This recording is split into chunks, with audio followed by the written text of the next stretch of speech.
Melambatnya pertumbuhan ekonomi mulai berdampak pada kinerja laba emiten perbankan. Di kuartal pertama lalu, pertumbuhan laba bank-bank milik negara ternyata jauh lebih rendah dari yang diharapkan.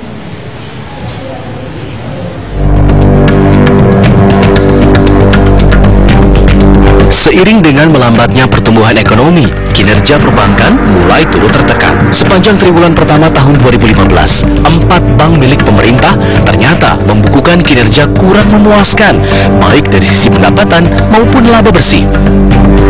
Dari sisi pendapatan, PT Bank Rakyat Indonesia masih menjadi bank dengan omset terbesar, yakni mencapai 20,8 triliun rupiah. Sedangkan di tempat selanjutnya adalah Bank Mandiri, Bank Negara Indonesia, dan Bank Tabungan Negara.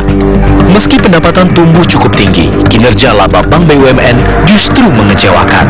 Laba Bank BRI tercatat naik hanya 3,5% menjadi 6,1 triliun rupiah. Sedangkan laba Bank Mandiri hanya tumbuh 4,8% menjadi 5,3 triliun rupiah.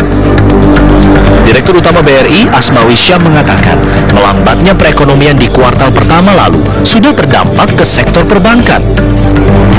Hampir semua perbankan itu mengalami kekurangan likuiditas.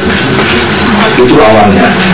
Kemudian kita berharap, Bank Rakyat Indonesia berharap pada waktu itu pertumbuhan demand dari loan di kuartal pertama itu akan meningkat.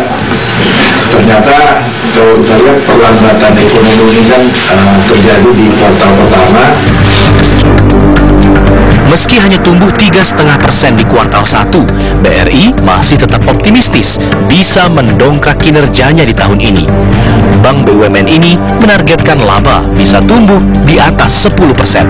Dari Jakarta, Asben Pedef, TV One mengabarkan.